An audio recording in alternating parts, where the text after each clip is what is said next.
Hi, welcome. My name is Maria Marshall. I am the director of the North Central Regional Center for Rural Development in CRCRD. Nice to see some familiar faces and some new ones as we do our webinar series. We're going to have a great way to end our semester series with the tourism folks. Usually at this time, I'm reminding you of our next webinar, but we usually take a break for the summer to refresh ourselves as well in terms of the webinar series. And so our webinars will start back up in August. So you'll start getting emails from us in August to let you know which our new seminars are going to be. So we look forward to that. And we thought, let me get my little screen. Sorry, my introduction things are usually here. And with that, let me introduce our speakers that are going to be talking to us about rural tourism in the North Central region and then some additional national resources. Our first speaker is Andy Northrop, MSU Extension Educator and Community Vitality Tourism Global Scholar, Chair, National Extension Tourism. Andy holds a statewide appointment for MSU's Community Food and Environment Institute. The majority of his time is spent leading First Impressions tourism, assessment, and supporting various other related government and community vitality programs. Second is Xinyi Qian, Director, University of Minnesota Tourism Center, Vice Chair of the National Extension Tourism Network. Xinyi is the Director of the University of Minnesota Tourism Center. She leads the center's applied research, education program, and community engagement to empower, prepare, and support the tourism industry and communities engaged in tourism for success and sustainability. And then Natalie Shin, Climate and Tourism Outreach Specialist, Wisconsin Sea Grant. Natalie is based at Wisconsin, Lake Superior Field Office in Superior, Wisconsin. She works on issues related to climate change, tourism, and outdoor recreation within the context of the sustainable use of the Great Lakes. And with that, Andy, I kick it off to you. Okay, thanks, Maria, and appreciate the North Central Regional Center for Rural Development hosting us today. Happy to be here along with sitting next to my close colleague in Minnesota and Wisconsin. So I'm going to give an overview of our approach here at Michigan State University's approach to rural tourism development. As Maria said, I'm Andy Northrop. Probably know quite a few of you on the call today, but in the event that you don't know who I am part of our Community Food and Environment Institute and work predominantly on tourism and dabble into some good governance and land use topics as well that impact our community vitality across the state. So I am based in Port Huron, Michigan, as far east as you can get before you head over to Canada, which I'm just about maybe 40 minutes north of Detroit to give you all some context. But I work statewide as well as nationally too. A lot of our tourism development programs over the years have focused on kind of four areas, probably going back.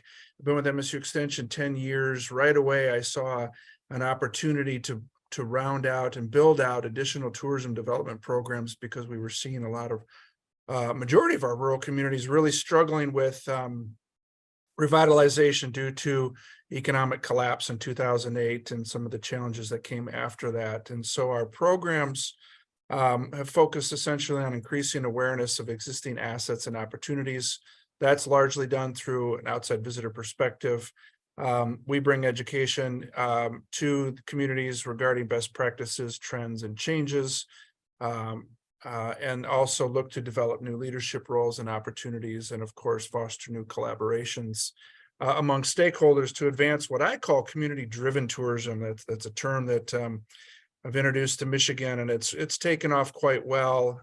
We believe here at MSU that small town tourism economies are largely driven by the assets that exist within those communities.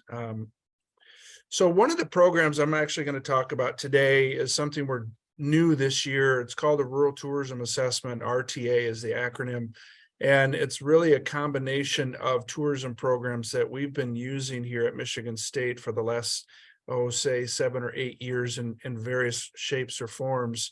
The RTA is a partnership we have currently with a county in northern Michigan. They're wanting us to come in and conduct various programs to strengthen their small town rural tourism. The RTA initiative, which I'll walk through the 3 phases of it, really leverages local knowledge and stakeholder input from the beginning. Without that, the program we don't think would be all that successful. And we also include the innovations from first-time visitors through our First Impressions Tourism Assessment Program, which we've had tremendous success with since 2016. The ultimate goal, though, is to foster county and collaboration within the communities within a county and build out that identity how they see fit. So phase one, this essentially is a tourism asset identification workshop that we started doing years ago, and we've modified it to fit this rural tourism assessment program. It is county and community stakeholder driven. And we just actually conducted our first one a couple weeks ago in Lower Peninsula, Michigan, across the county with about 40 different stakeholders across 3 communities that are some of Michigan's more premier destinations. Phase 2 of the rural tourism assessment will encompass our First Impressions Tourism Assessment Program, also known as FIT. This is a program, as I said a few moments ago, we've had a significant amount of success, obviously within the community level, but also within establishing state partnerships with our economic development corporations, community foundations. They're just thrilled to see this concept and the outcomes that we're seeing with it.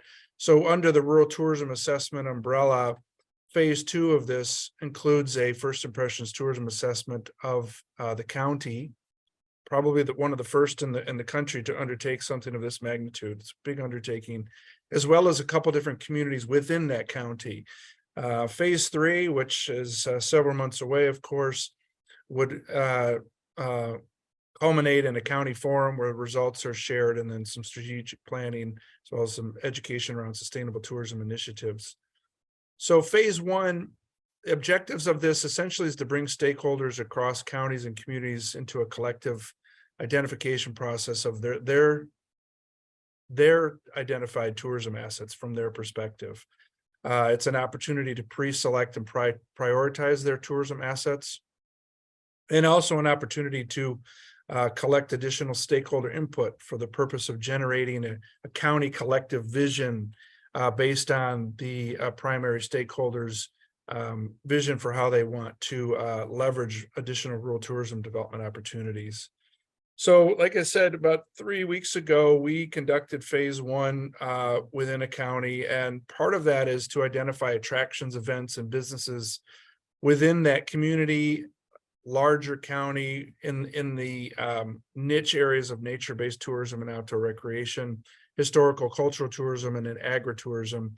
A 4th category allows us to identify assets that may not fall within the agricultural, cultural, or outdoor rec nature-based tourism asset categories. So think of perhaps hotels or boutique hotels, or maybe a restaurant, or it might be some sort of other asset that might just not fit so well in a box, and we need space for those because those certainly round out small town tourism economies. So through that identification process with all the stakeholders broken up into teams, we probably wouldn't be doing justice if we didn't incorporate sticky dots into this whole framework. And by getting all of these stakeholders in the same room, we realized well before undertaking the workshop that we were going to have a large percentage of assets that would populate. And in order for communities themselves to see that their assets are recognized, we certainly are encouraging them through using the blue sticky dots to identify the assets from their perspective that are most valuable from an internal community stakeholder perspective. We also wanted to give communities participating in this program the opportunity to think outside of their small town, but within their county limits, and identifying assets within the county that falls outside of their community that gives them the opportunity to build that county identity and encourage that collaborative thinking versus not, I suppose. So that identification process, prioritization asset process, as I said earlier, included agricultural tourism, as well as nature-based and outdoor recreation. The process for this really became very interest to us initially because, of course, we wanted stakeholders to identify what they thought was important and perhaps point us in the direction as first-time visitors as we start phase 2 of this. And what we learned through this asset identification process is that majority of folks focused on 3 or 4 major natural resources that the county is known for, which told us that we definitely need to focus our attention elsewhere so they can see how important some of the assets are that they're not focused on so much through the voting process.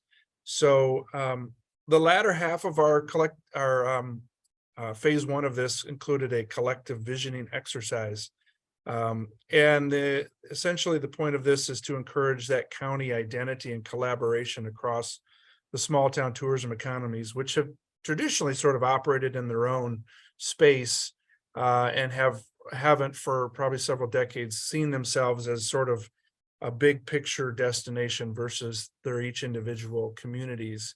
And so in doing so, to add to our First Impressions Tourism Assessment Program, we wanted to have a collective visioning exercise using this question for all the stakeholders. What is something you would like to know about your county from a first-time visitor perspective?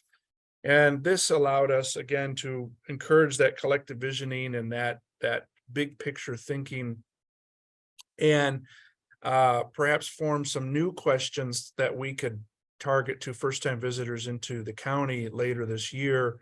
What this exercise ended up doing for us is not only validating several questions that we already have within our First Impressions tourism program, but it also opened the doors for what else, of course, is more important to these community stakeholders. And that worked out quite well. Phase 2 of our rural tourism assessment will include the First Impressions Tourism Assessment Program.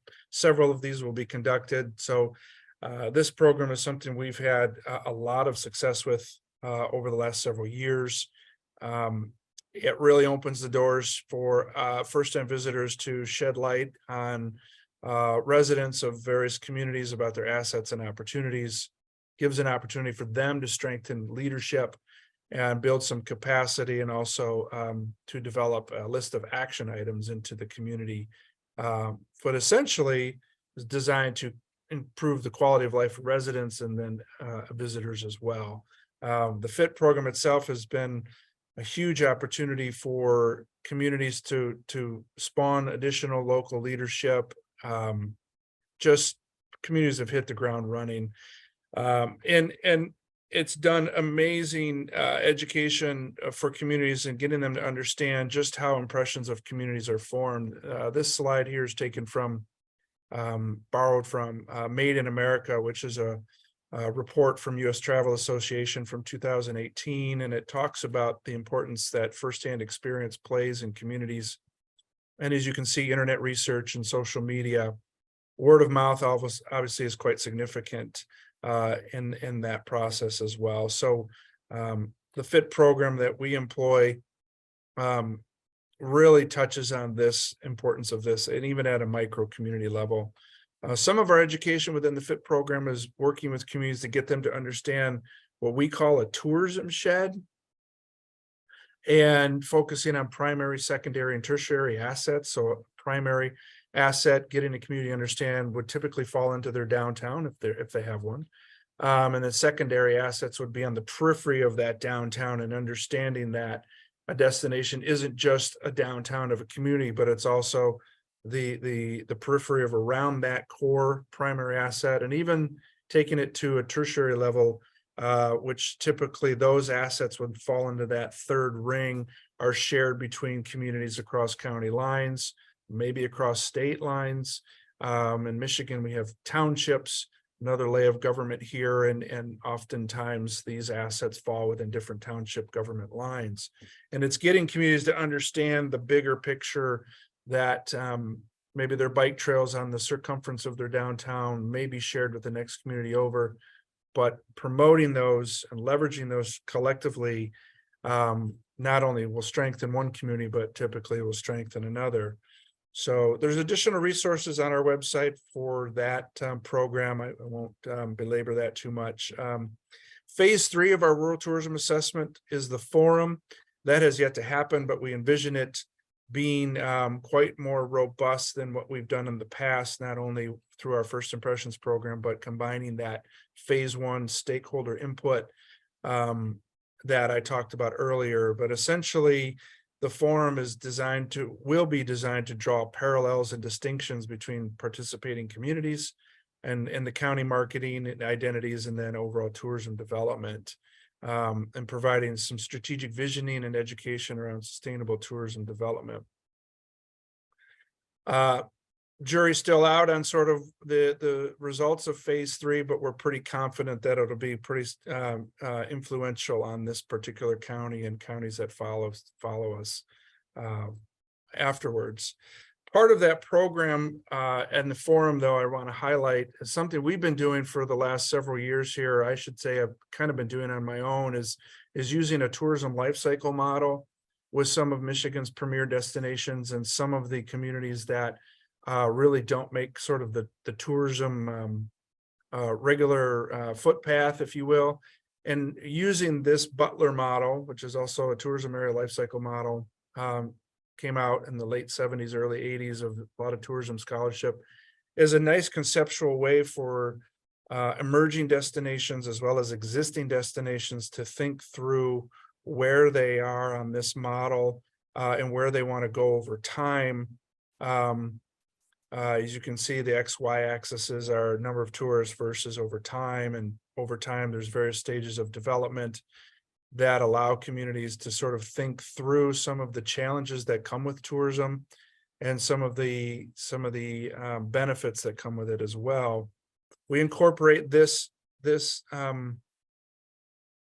framework into a lot of our strategic discussions through this program as well as the FIT program, allowing communities to understand how organic entrepreneurship and the role entrepreneurs play at that very micro community level can influence a destination over time, as well as the role that grand scale entrepreneurship will play, that meaning outside investment and newcomers to a community who typically fall into that grand scale entrepreneurship role. And then the role of a revitalizing entrepreneur, which in today's time may look more like a micro craft brewery coming to town, whereas maybe 10 years ago, and even still valid today, is a coffee shop. And these micro businesses play a huge significant role in the revitalization of communities and, of course, destinations becoming attractive. Co-working space may be another example of that. So that end stage of phase 3 for our rural tourism assessment, which has been deployed in different circumstances over the last few years, allows communities to sort of come to consensus where they might be on that trajectory and what's been successful to get them where they are then and now, and where they might want to go in the future, and looking towards sort of what assets they could leverage to enhance, to market, and take further in terms of how they represent themselves. So ultimately, we're approaching sort of the rural tourism work in Michigan as a solution to some of the over-tourism that's gone on in our state pre-2020. That was a big buzzword, not only in Michigan, but around the world. And fostering rural tourism development should, in theory, take pressure off some of the primary significant destinations. But more importantly, it's elevating those rural communities to a level that perhaps they haven't been considered before, and sort of rising tide lifting all boats. So one more slide here, and I'll pass it over to my colleague in Minnesota. We started some webinar series in 2022 on some critical conversations around sustainability and climate change. Michigan, in the last few years is finally, picking up where the rest of this country has decided to go in terms of accepting sustainability and the climate change challenges and what comes with that, everywhere from a state level down to the micro rural community level. So those conversations have been fruitful and are ongoing, and cover a wide range of topics related to climate change and winter outdoor recreation, as well as how it impacts local units of government as well.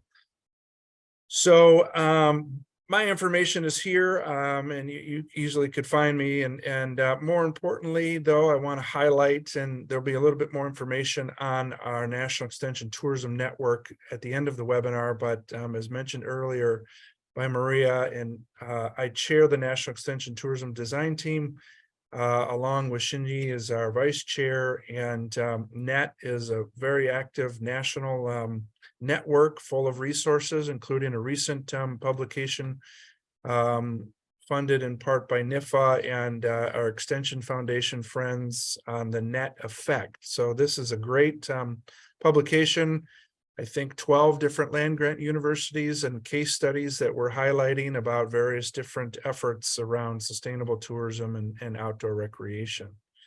So I will pass it off to Xinyi. And while Xinyi is putting her PowerPoint up, you had a question in the chat that asked about whether you charge for first impressions. Yes, we do. We do charge for first impressions, Ron. We have since day one. We do the expert model. So that's where I build the teams across the state, and we go in with our team, typically with extension faculty, but also people that are unrelated to extension, and we conduct the first-time visitor assessment. We have not done the community-to-community model, mainly because communities just want us to come in and do this and give them the results so they can hit the ground running, and they don't have the capacity currently to corral their own teams. And we have state partnerships that are funding these at 100% for communities to participate through an application process. So that's kind of a long answer to your question, but I anticipated additional questions coming if I didn't give further detail. But Thanks. We'll get Xinyi started, and then I'll try to keep track of the questions as we go along. Wonderful. Thank you, Maria. Thank you, Andy. So thank you again, NCRCRD, for having me here today. And I would like to give a brief overview of the work at the Tourism Center with a focus on our work on rural tourism. So our center as a whole, this is our mission: to empower, prepare, and support the tourism industry and communities engaging in tourism for success and sustainability. And a shout out, another shout out to Extension Foundation and our colleagues across the country for this net effect publication. And in the past few years, we've had quite a ride in terms of our staffing level. And the good news is we are steadily building back our staffing. So this is who we are right now. And certainly, hopefully, this time next year, I will be able to add one more person on this slide. And as a unit within Extension, it will come as no surprise to you in terms of how we work. So we offer education and training. We do applied research. We do a lot of community and industry outreach and engagement, and we try to support undergraduate and graduate students whenever we can. And these are the topics, or say content areas, our priority areas that we work on, our enduring 3+2. And I'll structure my presentation today according to these topics. So the first one I would like to talk about a bit here is workforce education. And for example, we have Your Service, which is a long-running multicultural customer service training program, and it has had real strong demand in the past several years.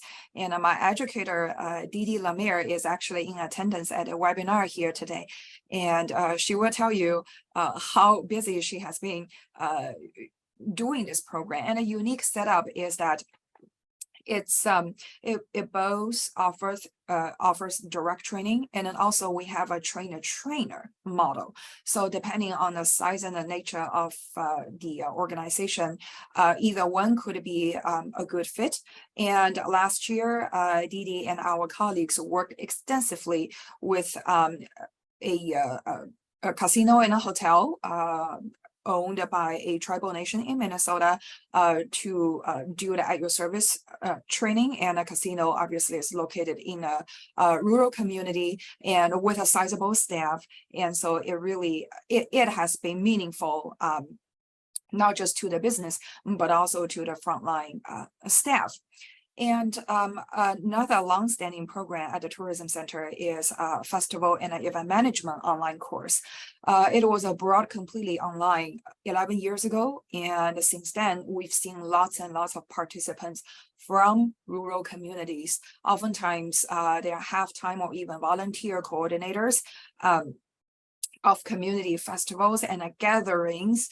And we not only have had participants from the North Central region, but also from states like West Virginia, North Carolina, and Oregon, just to name a few.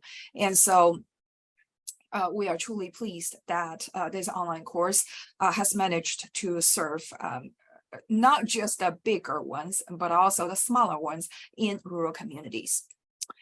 And the second priority area that we work on, we named it pretty broadly, consumer intelligence. And yes, indeed, we do on-demand applied research and the tourism assessment program, which has quite some overlap with the program that Andy just described in details that he leads in Michigan. And we are also cautiously exploring mobile analytics, and the next slide will give you a few examples.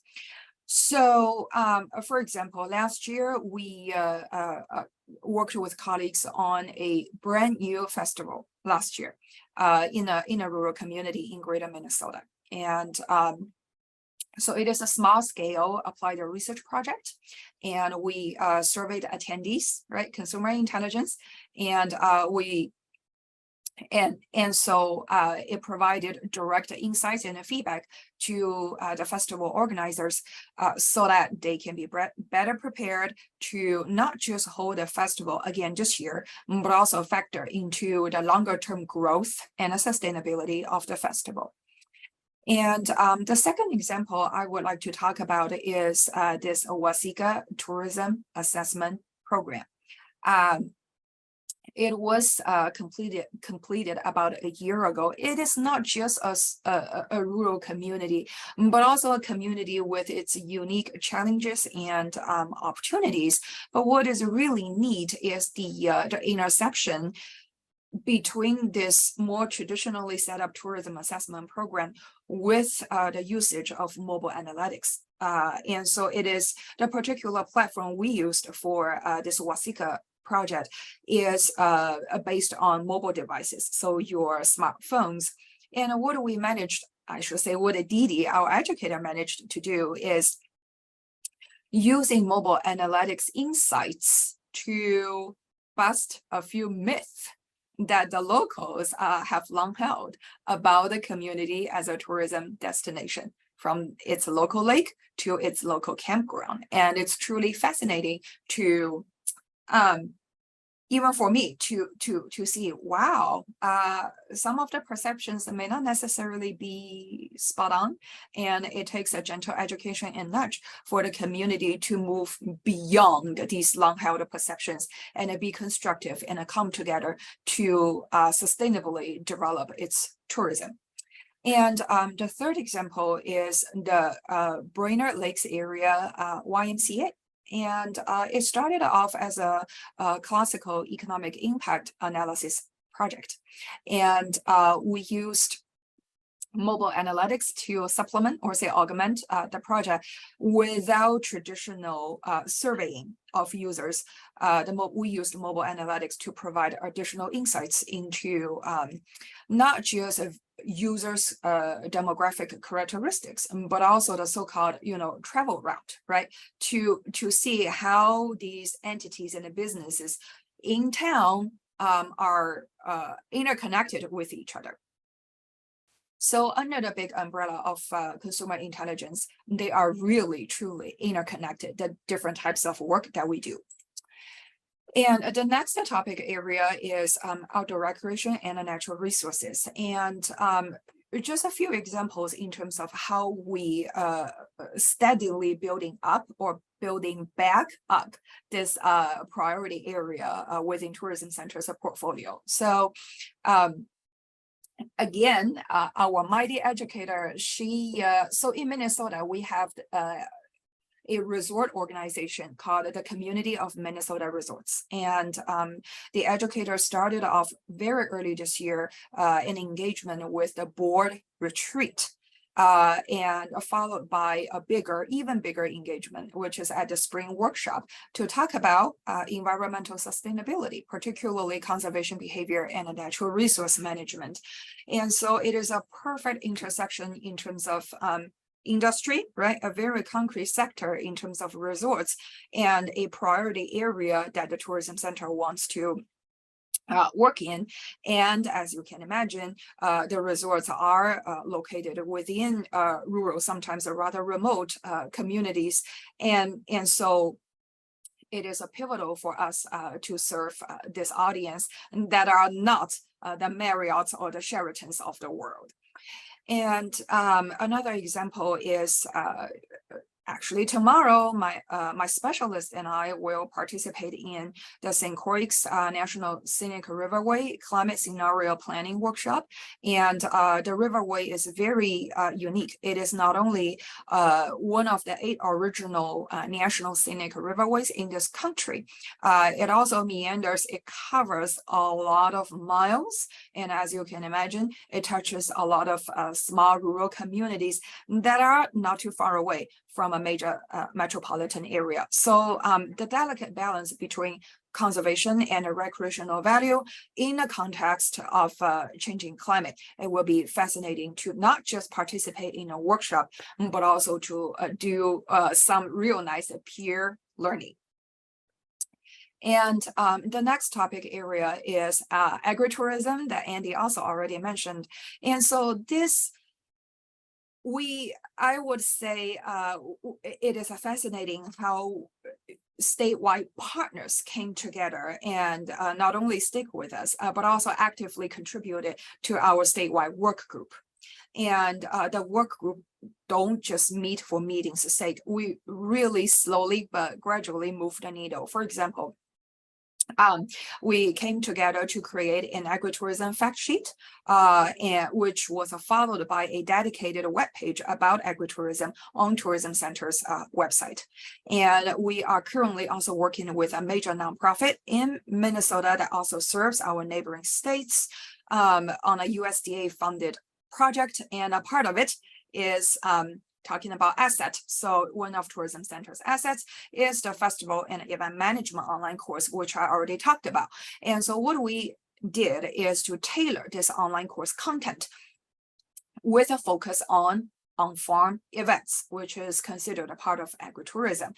And so as we look towards the future, we really hope we will be able to increase our capacity to go deeper and wider into agritourism work, including learning from our neighboring states that may be ahead of us in terms of having dedicated associations and personnel and more active activities. The last topic I want to cover is mobility, transportation, because clearly without mobility, there would be no travel, tourism, outdoor recreation, or hospitality. And so this part is also a variety and largely thanks to not just the Minnesota Department of Transportation for their dedicated research funding, but also for but also the Center for Transportation Studies here at the University of Minnesota. And so the two examples in terms of recently completed projects, both funded by the Minnesota Department of Transportation, and both have a strong and a clear demand in terms of covering our rural communities. So, for example, the first project specifically was about Greater Minnesota, which is, the vast Minnesota outside of the Twin Cities metro area, aka rural communities, right? So it did not include the Twin Cities deliberately because we wanted the focus to be about our rural communities. And then the telecommuting project, it is a statewide project, and we made sure that our sample in terms of our survey was balanced and demographically representative in terms of not just the Twin Cities, but also our rural communities in Greater Minnesota. And lastly, the Center for Transportation Studies had the foresight to commission a series published by the center in terms of transportation issues. And I was invited to write a short piece about access to tourism and outdoor recreation in rural areas, although it did not talk about any primary research data, so to speak. It did lay out in 2 pages very clearly the mobility and access issues or aspects related to rural tourism. So that sets the stage for hopefully future work as we prepare for real, ramp up in terms of electric vehicles and connected and automated vehicles, and what those mean for our rural communities. So with that, this is how the Tourism Center communicates, and I will share the slides so you can click on all the links galore here. And mindful of the time, I would want to wrap up and take any immediate questions or feedback that you have. Thank you so much. Thank you, Xinyi. Any question for Xinyi while we get the next speaker's video? I think, Renee, you're working on that.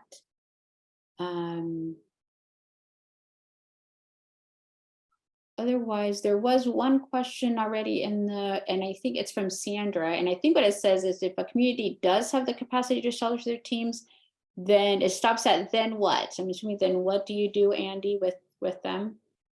Yeah, I responded to her privately, but I Okay. suppose I should have put the answer in there. If a community wants to conduct the community exchange model, we certainly would facilitate that and look to find a community of equal comparable size with the same needs, and those two, help facilitate that for sure. We just haven't seen it. Great. Then our next speaker is Nicole, I believe.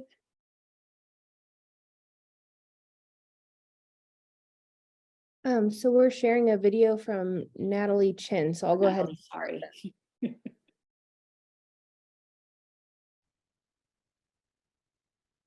Great.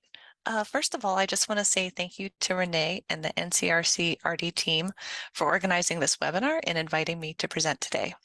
My name is Natalie Qian, and I am the Climate and Tourism Outreach Specialist for Wisconsin Sea Grant. And before I share some examples of work that I do that's related to tourism, I'll just share a little bit of background about Wisconsin Sea Grant. So what is Sea Grant? Wisconsin Sea Grant is one of 34 different Sea Grant programs that exist across the country. We're a state and federal partnership under NOAA, which is the National Oceanic and Atmospheric Administration. And Sea Grant was started at a national level in 1944. And the overall mission of Sea Grant is to create and maintain a healthy coastal environment and economy, including an emphasis on coastal tourism. At Wisconsin Sea Grant, we're focused on the Great Lakes, of course, and we're based within the Aquatic Sciences Center at the University of Wisconsin in Madison. Many of our staff are in Madison, but we also have field office specialists spread across the state, each with different topical areas of expertise, and I'm one of those field office specialists. So many of the projects that other Wisconsin Sea Grant staff work on intersect with tourism, but I'm the only one with tourism in my title. And I'm based at our Lake Superior field office, which is co-located with the Lake Superior National Estuarine Research Reserve in Superior, Wisconsin. which are the traditional, ancestral, and contemporary lands of the Ojibwe. My office has a regional focus on the 4 Wisconsin Lake Superior coastal counties of Douglas, Bayfield, Ashland, and Iron, though I also work beyond this geographic area. And so I started at Sea Grant in August 2019, so I've been here for a little bit under 4 years now. So what do I do related to tourism? My work touches on many different areas of tourism and topics that intersect with tourism, ranging from climate change to accessibility to climate migration to green infrastructure. And I'll just give a few examples of some of the work that I've been doing. So to start off with, a big part of my work over the last few years has been as part of the Wisconsin Initiative on Climate Change Impacts, or WICI. And WICI is a statewide effort that aims to generate and share information that can foster solutions to climate change in Wisconsin. It was first formed in 2007 as a partnership between the Wisconsin Department of Natural Resources and the Nelson Institute at UW-Madison. So it's been around for a while. But most recently, WICI has been focused on pulling together a new assessment report that details how climate change will impact Wisconsin on a broad scale. So as you can see here, our 2020 assessment report was released in February of 2022, so also a little bit over a year ago. And this report is unique in a few different ways. For one, it only exists in electronic format, which is intentional to make it easy to share and update. The report also utilizes narratives or stories that have been collected from across the state about how the impacts of climate change are already being felt. In addition, there's a strong emphasis in the report on climate justice in terms of kind of talking about the disproportionate impacts that climate change is having on some communities, including Wisconsin's tribes. And the target audience for this report is decision makers, but that's broadly defined. So not just folks in official government positions or kind of elected roles, but folks, in other positions to make decisions based on climate change impacts. So if you'd like more information, you can find the report online, and it's broken into different chapters, with each chapter focused on a different sector. And so that includes agriculture, plants and natural communities, Great Lakes, and there is a chapter specifically on tourism and outdoor recreation. And the reason I bring up WICI is because I'm one of the co-chairs of the Tourism and Outdoor Recreation Working Group. And our working group is made up of about a dozen different members spread out across the state who are interested in talking about climate change and the intersection with tourism and outdoor recreation. So similar to other working groups as part of WICI, we spent the last 2 years kind of working on our contribution to the larger assessment report, but we've now started shifting to focusing in more on understanding how to help communities and businesses respond to climate change with a focus on tourism and outdoor recreation. So some of our big initiatives right now include looking at how climate change might impact the downhill ski industry in Wisconsin, as well as more general needs assessments to determine how we can provide more locally relevant support to partners in tourism and outdoor recreation. So the next thing I'll talk about is the Lake Superior Climate Champions Program. And this is a program that I started with a colleague, Karina Heim, who's with the Lake Superior Reserve, to help provide extended support over the course of a year to communities in our northern Wisconsin coastal region to help with climate change goals of their choosing. And our motivation for creating the program is that we really wanted to be able to center relationships in our climate change work and allow the work to be more emergent and responsive to local community needs. So we put out a broad call for applications last summer and ended up with 2 teams who we've been working with since October of last year.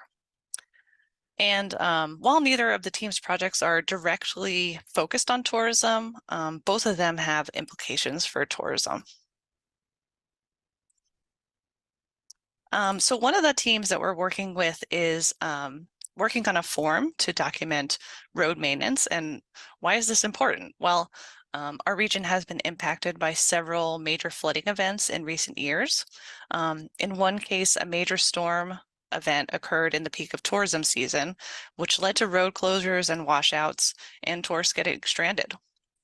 And in case you don't know, tourism is a big deal for our rural communities up here because of Lake Superior and the Apostle Islands, National Lakeshore, and a myriad of other outdoor recreation opportunities. So Karina and my support has been focused on helping this team develop this form that will work for not just our 4 northern Wisconsin counties, but hopefully beyond that. And at the moment, this team is working on piloting and rolling out this form, ensuring that it works for folks in the field to collect data in a systematic way. And again, this is important because FEMA funding, distribution after disaster events for road repair require this kind of long record of documentation. And so this is something that our communities didn't really have in the past, and that caused a lot of challenges with these recent flooding events. So hopefully this is something that will help kind of remedy some of that, some of those challenges in the future. The other team that we're working with wanted to focus more broadly on climate change adaptation planning for their coastal spaces, including in the context of tourism and outdoor recreation use and access. So again, Karina and I have been helping this team look at different options for climate adaptation planning, including the evaluation of community flood resilience and looking at other existing tools for adaptation planning. And so, of course, any solutions that we generate through this work will connect with tourism and outdoor recreation inherently because they affect kind of coastal spaces and access. And so I love talking about the Climate Champions program because it's a really rewarding piece of my job and allows me to do something that I'm deeply passionate about, which is working at the local community level on initiatives that are guided by local community needs and still have widespread impacts. So some of the more direct outreach work that I've been doing has been focused on water safety, and this includes projects in the Apostle Islands and the St. Louis River estuary. For the Apostle Islands project, my role was to support partners by conducting a survey aimed at understanding visitor use patterns in the lakeshore, as well as awareness around water safety and the availability of a buoy network that gives real-time data about water and wave conditions. And so we distributed this survey last summer during tourism season. I then analyzed and synthesized the findings so that they could be used to help inform future communication strategies. And another similar project going on right now is to look at drowning risk in the St. Louis River estuary. And in case you're not familiar with the region, the St. Louis River is the largest headwaters to Lake Superior on the US side. And so I've been helping a colleague at Minnesota Sea Grant to convene community workshops to talk about the project and identify data needs. And some of this work has included determining where there are drowning hotspots in the estuary so that these areas can be included in data collection and modeling efforts. And so these projects have obvious connections to tourism and outdoor recreation, as well as communication around water safety. Another project that I have going on is to update training for the Virtual Beach model. And Virtual Beach is a free program, software program that's aimed at helping coastal beach managers, public health professionals, and researchers develop and operate water quality models that can help inform beach-specific decisions. So this includes things like whether to issue or lift swim advisories, if lab tests are needed to determine E. coli levels at the beach, and also kind of where and how to prioritize long-term remediation efforts. And so this project is being funded by Wisconsin Coastal Management Program and is something that I'm partnering on with UW-Madison Extension and staff at Wisconsin DNR, so the Department of Natural Resources. We're hoping to have this training updated later this year and rolled out in the fall. And once that's done, it will be asynchronous, so folks will be able to use it kind of outside of like a formal training opportunity, and it'll help hopefully with any kind of staff turnover or new people coming on board who need to use the model and want to go through some training on it. Okay, the last thing that I'll talk about is just some work that I've been trying to do related to accessibility. And so one example of this is that I've been partnering again with colleagues at the Lake Superior Reserve and elsewhere in the Duluth Superior area to put on Everyone Can Bird events. And these are really events aimed at reducing barriers to birding and folks getting outside. So we just had our first event and we have 2 more that are coming later this year. And so this is just a really exciting and fun way to help folks get outside and experience birding. And accessibility, as I said, is something that I really want to focus on more in future work. I've been trying to help one of my colleagues at Wisconsin Sea Grant, who has been working on a guide to coastal spaces in Wisconsin and incorporating information about accessibility into that.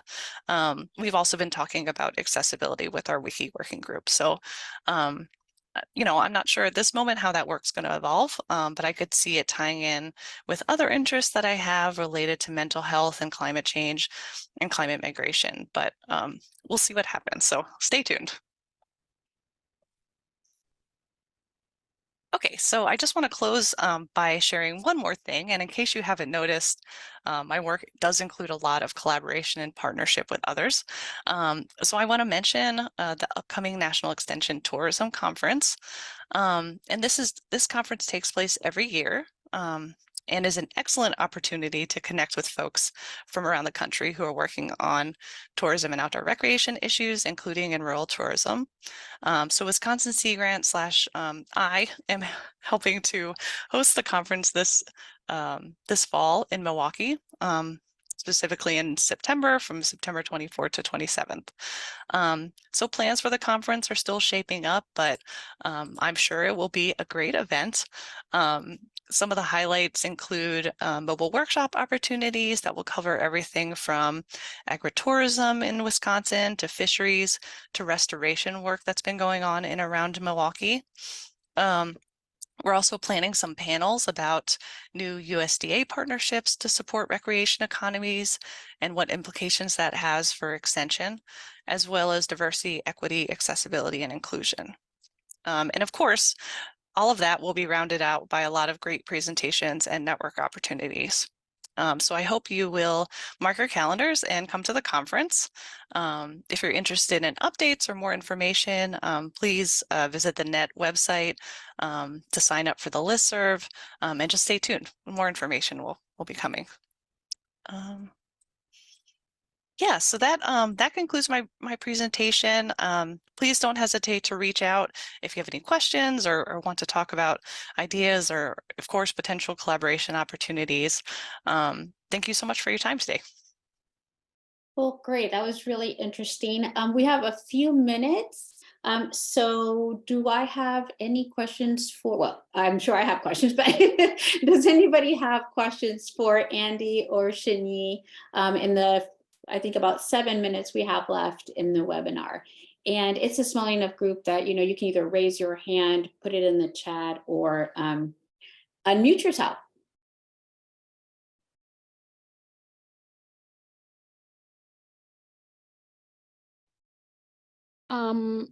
Maria, I have a question. Go right ahead. Andy, I'm really interested in the process that you at Michigan State and others have evolved around looking at rural tourism and the 4 subject headings, I think, that you had, the last one being a catch-all for things that weren't captured in those prior 3 buckets of where rural tourism can accentuate and identify their opportunities for becoming a more touristy area. And my question is, and we can again talk about this offsides, but since there weren't any other questions, I thought it might be helpful for everyone to hear. Do you typically provide training to do this workshop, or do you go in and do it yourselves? We do it ourselves. It's an And extension. Yeah, it's an MSU extension program based out of a need that came out of COVID with all the federal funding, the ARPA dollars. So we put it together based on the work I've done over the years, and then tailored it, of course, to this specific Roscommon County, since you're in Michigan, is who we're working with. Okay. Okay. But we have facilitation programs that I could point you in the direction of that would provide you with the skills to facilitate these kinds of conversations on your own. We have programs like that. Purdue does too. A lot of the states are doing our stuff through a facilitative leadership program, but you know, that's just process oriented. But the tourism focus lens is something that the Michigan State is owning right now. yeah, it's pretty much designed by myself and another colleague. Okay. Good question. Okay. And you're about, what, a year and a half into it now in terms of developing and going through you're at stage 3, I believe I remember. Well, we're about to enter phase 2, and so we're technically 6 months into it, but I mean, I could talk to you off, you know, Okay. the timeline is, we're kind of halfway. Okay. Yeah, Thank you. sure. So I have a question for Xinyi. I'm fascinated to know if you can tell us. You were saying that some of the communities had some preconceived perceptions of what, how tourists were going maybe from the lake to the campgrounds, and based on the mobile information that you were surprised about that. Can you talk a little bit more about that? Yes, and so I will just share one example given the time. One myth or say perception is that local residents, so Wasika folks, would leave Wasika to go somewhere. That's okay, but then their perception is also not necessarily the campground attracts visitors or say out of towners, right? But according to the mobile analytics data,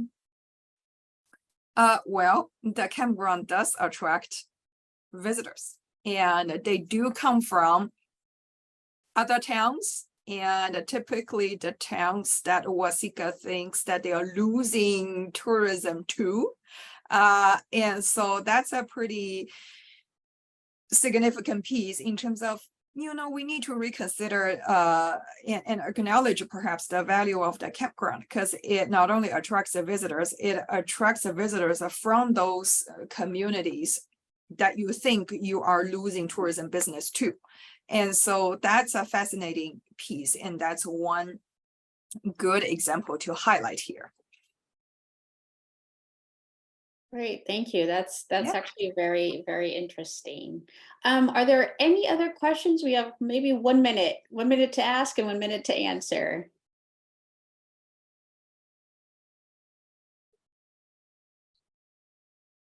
No, well, then with that, thank you, Andy and Xinyi, so much for that webinar. That was super interesting, and particularly, I think, apt as everybody's going on vacation for the summer. And we'll try not to over-tourist a particular place.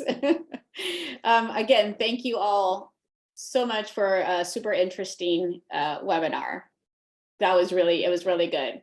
Thanks for having us. Have Thank a you for great having summer, us. everyone. You too. Thank you so much.